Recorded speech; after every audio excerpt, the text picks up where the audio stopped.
चलिए आज हम बात करेंगे सदिशों का वियोजन। क्या सदिशों का क्या वियोजन, इंग्लिश में रिजोल्यूशन ऑफ वेक्टर। ठीक है, सदिशों का वियोजन। वियोजन का मतलब क्या समझते हो? वियोजन किसी वस्तु को, जैसे मार्कर है, इसको हमने दो भाग में क्या कर दिया, तोड़ दिया, इसी को बोलते हैं वियोजन। जब इनको जोड़े तो फिर हमारा मार्कर क्या हो, कंप्लीट हो जाए। समझ में आई बात?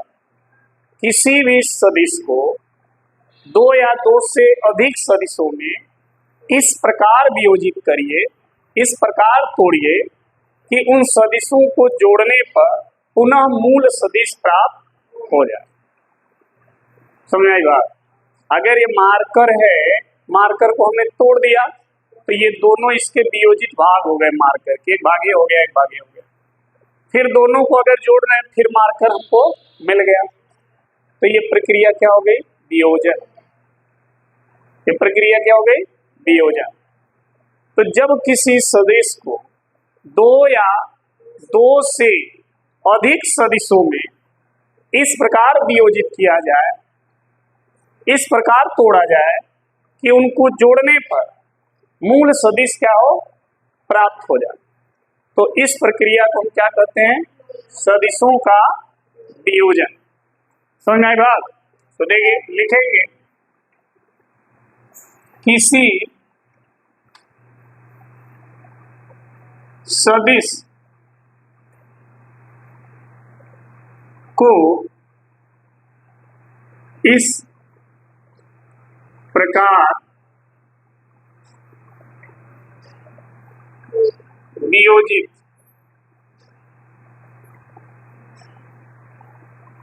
वियोजित का मतलब तोड़ना। ठीक है, अपने भाषा में समझिएगा। यदि किसी सदिश को इस प्रकार वियोजित किया जाए कि उन वियोजित भागों को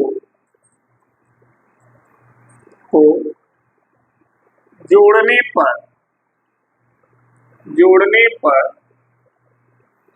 मूल सदिश क्या हो, प्राप्त हो जाए।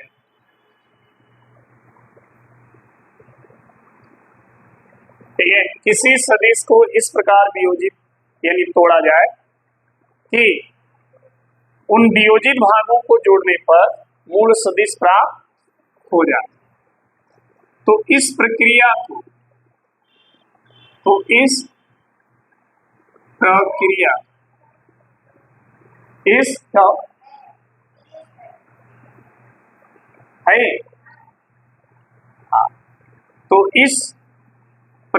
को सदिशों का क्या कहते हैं, सदिशों का वियोजन कहते हैं।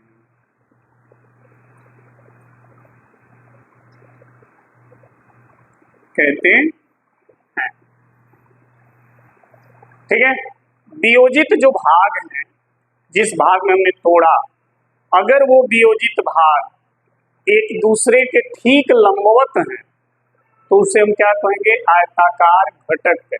क्या कहेंगे, घटक। क्योंकि आयत की भुजा एक दूसरे पे क्या होती है, लंबवत होती है ना। तो वही हमने कहा कि जिस भाग में आप वियोजित कर रहे हो ना, वियोजित भाग अगर वो एक दूसरे के लंबवत होते हैं, 90 डिग्री पर हैं, तो उसको हम क्या कहेंगे, आयताकार घटक। यहाँ लिखेंगे यदि वियोजित भाग एक दूसरे के क्या हो, लंबवत, तो उन्हें आयताकार, उन्हें मूल सदिश का आयताकार घटक कहते हैं। समझ में आएगा? जो वियोजित भाग में आप तोड़ रहे हैं, अगर वो वियोजित भाग एक दूसरे के लंबवत हो रहे हैं, 90 डिग्री पर आ रहे हैं, तो उस वियोजित भाग को मूल सदिश का क्या कहेंगे? आयताकार घटक कहते हैं। देखिए, जो वियोजन क्रिया है वो जोड़ने की क्रिया का ठीक विपरीत है। सदिशों का योग जब होता है तो दो सदिश को जोड़ा जाता है और उनका परिणामी निकाला जाता है। यहाँ पर परिणामी सदिश को दो सदिशों में क्या किया जा रहा है? तोड़ा जा रहा है। सही बात है ना? तो वियोजन प्रक्रिया सदिशों के योग प्रक्रिया के ठीक क्या है? उल्टा है, विपरीत होती है, ध्यान रखना। मान लीजिए हमारे पास कोई सदिश वेक्टर ए है और उस सदिश को हमें दो आयताकार घटकों में क्या करना है? तोड़ना। दो आयताकार घटकों में क्या करेंगे? तोड़ेंगे। तो कैसे तोड़ेंगे? देखिए, ये है XH, ये है YH और ये है मूल में। हमारे पास एक सदिश है वेक्टर ए, ये वेक्टर ए है। इस सदिश को दो आयताकार घटक में तोड़ना है। आयताकार घटक का मतलब समझ रहे हैं? दोनों सदिश एक दूसरे पे क्या हो? लंबवत। इसको दो ऐसे भाग में तोड़िए कि दोनों भाग एक दूसरे पे क्या हो? लंबवत। तो कैसे तोड़ेंगे? यहां से इस पर ऐसे लंब डाल दीजिए, ऐसे ऐसे, तो एक सदिश ये हो गया और यहां से यहां पे लंब डाल दीजिए, एक सदिश ये हो गया। ये दोनों सदिश एक दूसरे पे क्या हो गए? लंबवत हो गए, 90 डिग्री। और मेन सदिश कौन है? ए। जो इसका आयताकार घटक XH केंद्रित है उसको हमने मान लिया क्या? AX। और जो YH केंद्रित है उसको मान लिया AY। यहां तक इसको हमने नाम दे दिया P और इसको नाम दे दिया, यानी OP की जो लंबाई है वो AX के बराबर है और जो OQ की लंबाई है वो AY के बराबर। ठीक है? XH के दिशा में एकांक सदिश क्या होता है और YH के दिशा में एकांक सदिश J है। समझ में आएगा? तो अब यहां पर ध्यान दीजिए, माना एक सदिश वेक्टर ए है जिसके दो आयताकार, जिसे दो आयताकार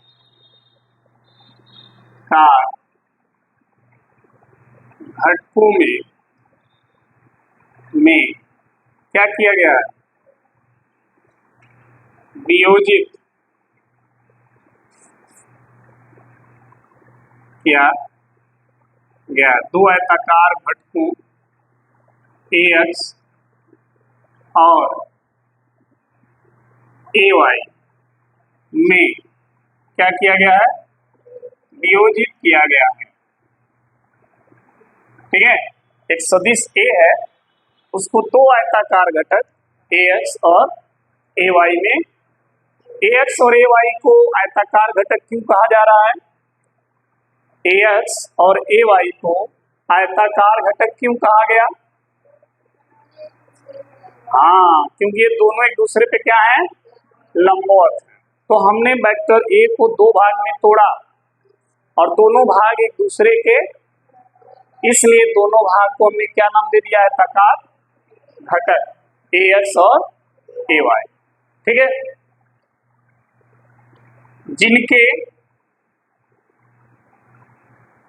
परिमाण AX और AY के जो परिमाण है OP और OQ के लंबाई के क्या है, बराबर। ये जिस आयताकार घटक में हमने तोड़ा है उस आयताकार घटक का जो परिमाण है वो OP और OQ की लंबाई के क्या है, बराबर। मतलब क्या है, OP बराबर है क्या, AX, और OQ बराबर है क्या, AY। ठीक, अब देखिए अगर हमें इस AX को वेक्टर में लिखना है, इसको वेक्टर बनाना है, सदिश बनाना है, तो आपको पता होता है कि जब किसी परिमाण में एकांक सदिश से गुणा कर देते हैं तो वो राशि क्या बन जाती है, सदिश राशि। तो अगर AX में इसके एकांक सदिश I कैप से गुणा कर देंगे तो ये क्या बन जाएगी, सदिश राशि। क्या बन जाएगी, सदिश राशि। I कैप जहां या ऐसे लिखें, वेक्टर AX बराबर हो जाएगा AX I कैप तथा वेक्टर AY बराबर हो जाएगा AY J कैप, जहां I कैप और J कैप, ठीक है, XH और YH के दिशा में क्या होते हैं, एकांक सदिश है। ये एकांक सदिश है, और जब एकांक सदिश का किसी परिमाण में गुणा किया जाता है तो वो कौन सी राशि हो जाती है, सदिश राशि। तो हमने एकांक सदिश I कैप का गुणा अगर AX में कर दें तो AX वेक्टर हो जाएगा। उसी तरह अगर J कैप का गुणा AY में कर दें तो AY क्या हो जाएगा, वेक्टर हो जाएगा। ठीक है, यानी अगर AY है तो ये भी क्या आएगा, AY ही होगा। ठीक, अब ध्यान देना, ये एंगल अगर हम थीटा मान लें, क्या मान लें, थीटा, तो देखिए OPQ इसको अगर हम N मान लें तो यहाँ पर आपको एक त्रिभुज दिखेगा, त्रिभुज OPN से अगर आप साइन थीटा निकालो तो साइन थीटा क्या आएगा, बताओ। अगर आप यहाँ से साइन थीटा निकालो तो साइन थीटा का मान क्या आएगा, बताएगा कोई, साइन थीटा का मान बताओ। साइन थीटा बराबर होगा लंब बटे कर्ण, लंब बटे कर्ण, यही आएगा। लंब क्या है, PN है, और कर्ण क्या है, ON है, यही है ना। अगर देखो ये AY है, देखना ध्यान से, साइन थीटा बराबर PN, PN का मतलब AY, ON का मतलब A, सही है। A का इधर गुणा कर तो AY बराबर क्या आएगा, A साइन समीकरण 1। इसी तरह से अगर हम cos थीटा लिखें तो cos थीटा बराबर क्या आएगा, देखो cos थीटा कितना आएगा, आधार बटे, तो आधार क्या है, OP, हाँ है नहीं दिख रहा, चलो यहाँ देखो, यहाँ दिख रहा है ना, ये A का इधर गुणा कर दिया हमने तो AY बराबर क्या आया, A साइन थीटा, सही है ना। इक्वेशन फर्स्ट, अगर हम cos थीटा ले लें तो cos थीटा बराबर क्या आएगा, आधार बटे, आधार है OP और कर्ण क्या है, ON,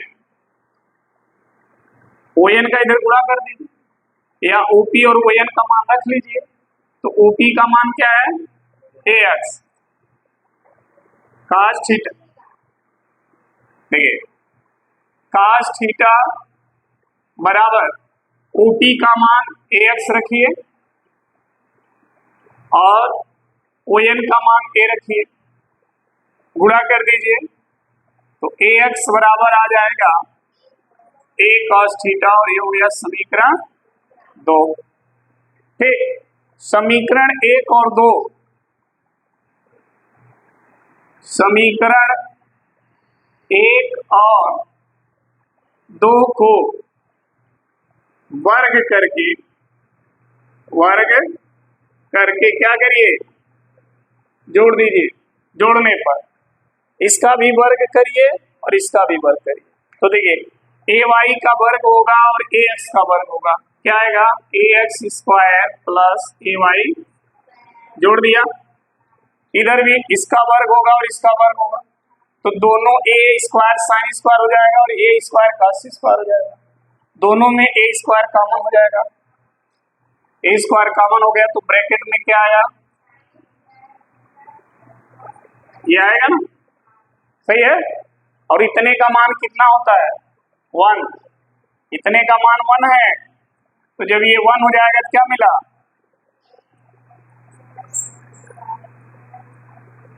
a स्क्वायर, सही है। अगर स्क्वायर है हटाओ, स्क्वायर जब हटाओगे तो क्या आएगा a इक्वल टू करड़ी में ax का स्क्वायर प्लस ay का, ये आ गया। इन दोनों सदिशों के परिणाम को जोड़ोगे तो इसका परिणाम निकल जाएगा, ठीक है। अगर इसका दिशा निकालना है, थीटा का मान निकालना है, दिशा कैसे कितना पर होगा, जिस सदिश को आप तोड़े उसकी दिशा क्या होगी, तो देखिए यहाँ लिखेंगे वेक्टर ए की दिशा, तो देखिए tan थीटा बराबर क्या होगा, ये बटा ये बटा ये, tan का मतलब होता है लंब बटे आधार ना, भाई लंब है और ये तो लंब है ए वाई और आधार है तो थीटा बराबर क्या हो जाएगा, tan को उधर भेज दो तो tan इनवर्स ए वाई बटा, ये फॉर्मूला हो गया उसकी दिशा का, ठीक है। तो अगर कोई सदिश है और उस सदिश को इस प्रकार वियोजित कर रहे हैं कि दोनों सदिश के जितने भी भाग हैं सबको जोड़ने पर मूल सदिश प्राप्त हो जाए, ठीक है, तो इस प्रक्रिया को सदिशों का वियोजन कहते हैं। और यदि जिन भागों में आपने तोड़ा है अगर वो भाग एक दूसरे पे लंबवत हैं तो उन भागों को हम आयताकार घटक कहते हैं, ठीक है। अब ध्यान रखिएगा हमारे पास एक सदिश है वेक्टर ए, उस वेक्टर ए सदिश को हमने दो भाग में क्या किया है, तोड़ा है और वो दोनों भाग ए एक्स और ए वाई हैं जो आयताकार घटक के रूप में है। आयताकार घटक के रूप का मतलब दोनों एक दूसरे पे लंबवत हैं, जैसा कि फिगर में आप देख रहे हैं, ठीक है। हमने कहा कि जो ए एक्स है उसका परिमाण ओ पी के बराबर है और जो ए वाई है उसका परिमाण ओ क्यू के बराबर है, इसलिए ओ पी बराबर ए एक्स और ओ क्यू बराबर ए वाई। इन परिमाण में अगर इनके एकांक सदिश से गुणा कर दें तो ये सदिश राशि बन जाती है। वेक्टर ए एक्स बराबर हो जाएगा ए एक्स आई कैप तथा वेक्टर ए वाई बराबर हो जाएगा ए वाई जे कैप, ठीक। यहाँ पे लिख भी दिया है आई और जे क्या है, ठीक। अब देखिए इस त्रिभुज से हमने साइन और कास का मान निकाला है, फिर दो समीकरण हमको मिले हैं, दोनों समीकरण का वर्ग करके हमने जोड़ा है तो जोड़ने पर ये रिजल्ट आया है। यहाँ से हम वेक्टर ए का परिमाण ए एक्स और ए वाई के पद में ज्ञात करें।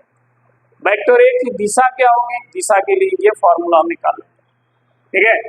तो दो सदिशों का किसी सदिश का वियोजन की प्रक्रिया ये होती है, ठीक है। तो नोट कर लीजिए,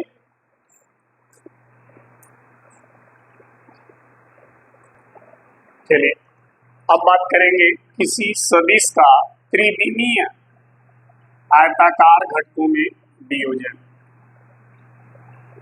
ये तो किसी एक प्लेन में आयताकार घटक में वियोजित किया गया था एक्स वाई तल में, लेकिन अब किसी सदिश को तीनों अक्षों के अनुदिश वियोजित करेंगे।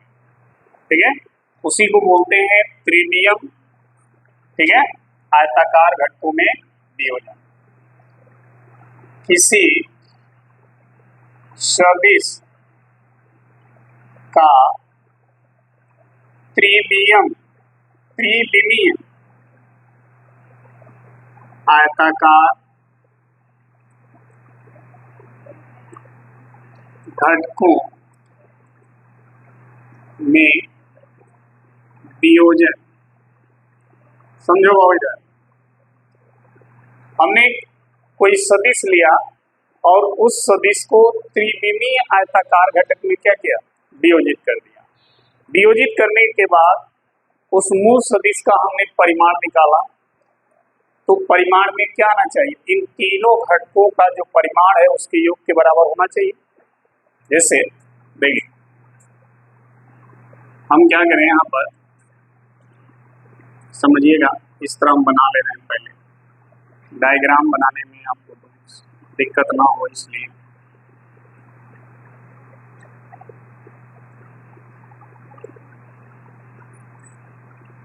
ये है वेक्टर ए, ठीक, ये वेक्टर ए, इस वेक्टर ए को एक्स एच और ये है वाई एच और ये है जेड एच, ठीक।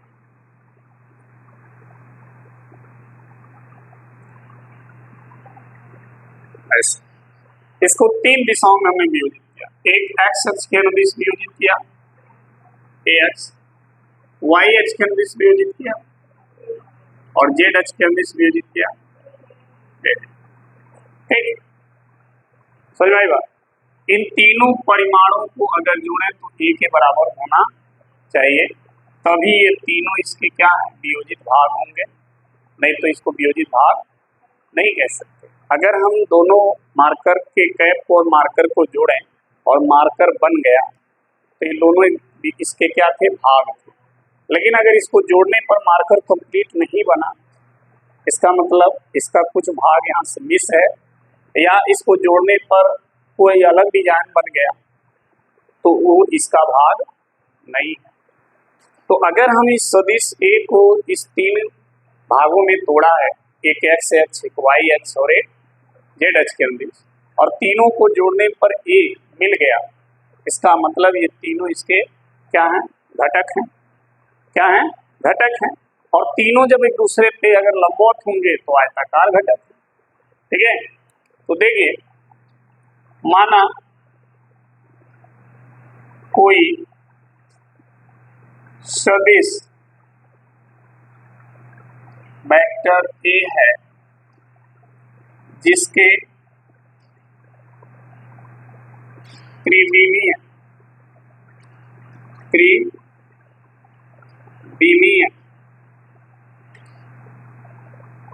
आयताकार घटक कौन है, ए एक्स, ए वाई तथा ए जेड है, जो एक्स एच, वाई एच और जेड एच के अनुदिश है। क्या है, अनुदिश है, ठीक है। अब देखिए, अगर इन तीनों को जोड़ा जाए, वेक्टर ए बराबर तो vector A x plus vector होना चाहिए। इसको आप लिख सकते हो, ए एक्स को क्या लिख सकते हो, ए एक्स आई कैप, ए वाई को क्या लिख सकते हो और ए जेड को क्या लिख सकते हो, लिख सकते हो, हाँ है, हाँ जेड है, ठीक है।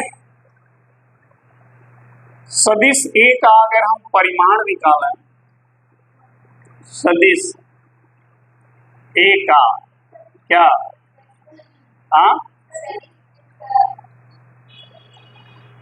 सदिश वेक्टर ए का क्या परिमाण, तो जैसे जब दो भाग में इनको तोड़ा गया था तो परिमाण क्या आया था, a बराबर करड़ी में आया था ax का स्क्वायर प्लस, लेकिन यहाँ इनको तीन भाग में तोड़ा गया तो इसी में बढ़ जाएगा। समझ में आ गया ना, इनका परिमाण होगा। अच्छा, अगर मान लीजिए वेक्टर ए एक्स अक्ष के दिशा से अल्फा कोण बना रहा है, वाई अक्ष के दिशा से बीटा कोण बना रहा है और ये जेड अक्ष के दिशा से गामा कोण बना रहा है। कौन? Vector A. यदि वेक्टर ए एक्स अक्ष कामा वाई अक्ष और जेड अक्ष के साथ अल्फा बीटा गामा कोण बनाता है, तो समझिए अगर वेक्टर ए एक्स अक्ष के साथ अल्फा कोण, वाई अक्ष के साथ बीटा कोण और जेड अक्ष के साथ गामा कोण बना रहा है, तो वेक्टर जो ए है इसका दिक्कोज्या क्या होगा?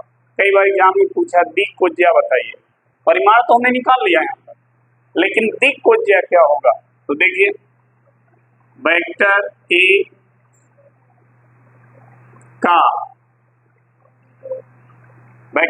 का एक्स अक्ष, या नहीं लिखेगा, यहाँ लिख दे रहे हैं वेक्टर ए का अक्षों के साथ बनाए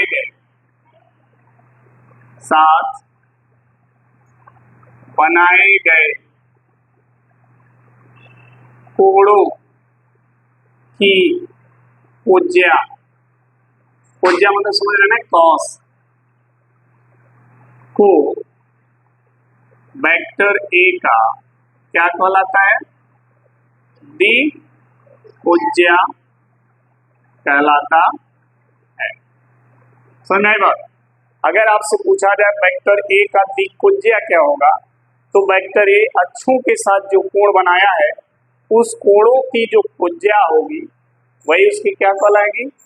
दिक्कोज्या कहलाएगी। अब उस दिक्कोज्या का मान कैसे निकालेंगे वो देख लीजिए। देखिए अगर हम यहाँ से कॉस अल्फा निकालें, कॉस अल्फा तो क्या आएगा? लंब बटे कर्ण। यहाँ लंब कौन है? कास निकालना ना, तो आधार बटे कर्ण आएगा। आधार क्या है और कर्ण है ए, ठीक। अगर कॉस बीटा निकालना है तो क्या आएगा? ये आधार बटे कर्ण, ये आधार हो जाएगा ना, तो आधार हो गया ए वाई और कर्ण क्या हो गया? इसी तरह कॉस गामा निकाला क्या आएगा? ए क्या आएगा? जेड बाई ए, ठीक। तीनों को वर्ग करके क्या करिए? जोड़ दीजिए। तीनों को वर्ग करके क्या किया जाए? जोड़ने पर। तो जब जोड़ेंगे तो ये आएगा कॉस स्क्वायर अल्फा, ये आएगा कॉस स्क्वायर बीटा और ये आएगा कॉस स्क्वायर, इधर वाला आ जाएगा। इधर वाला जोड़ोगे तो ए एक्स स्क्वायर बटा ए स्क्वायर, ए वाई स्क्वायर बटा ए स्क्वायर। हाँ बाप रे बाप, यहाँ तक दिखा है ना, इसको हटाओ। यहाँ देखो cos square alpha, cos square beta और ये हो गया कॉस स्क्वायर बराबर इधर आएगा a x square by a square, इधर आएगा a y square by a square और ये आएगा ए जेड स्क्वायर बाई।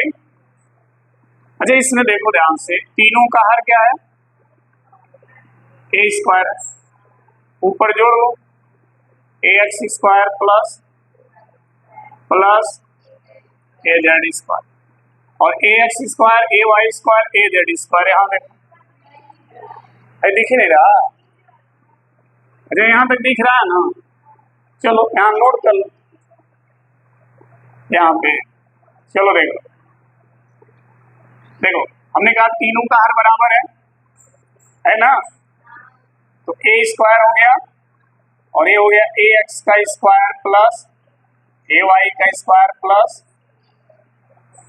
और ये आ गया cos square alpha cos square beta और ये आ गया कॉस स्क्वायर गामा। सही है। चलो अब देखो ए एक्स स्क्वायर प्लस ए वाई स्क्वायर प्लस ए जेड स्क्वायर, अगर इधर दो घात कर दें तो एक करड़ी हट जाएगा, जब करड़ी हट जाएगा तो वही मिलेगा ए एक्स स्क्वायर प्लस ए वाई स्क्वायर प्लस ए जेड स्क्वायर बराबर क्या मिलेगा, समझ में आ गया। तो आप चाहो तो इसके जगह क्या लिख सकते हो, ए स्क्वायर नहीं लिख सकते हो, बटा ये और ये कितना आया, एक आ गया, मतलब cos square alpha cos square beta और कॉस स्क्वायर का मान कितना आएगा, हो गया। ठीक है, नोट कर, इसी को दिक्कोज्या बोला जाता है, ये मेन फॉर्मूला है, इसका इस्तेमाल होगा न्यूमेरिकल में।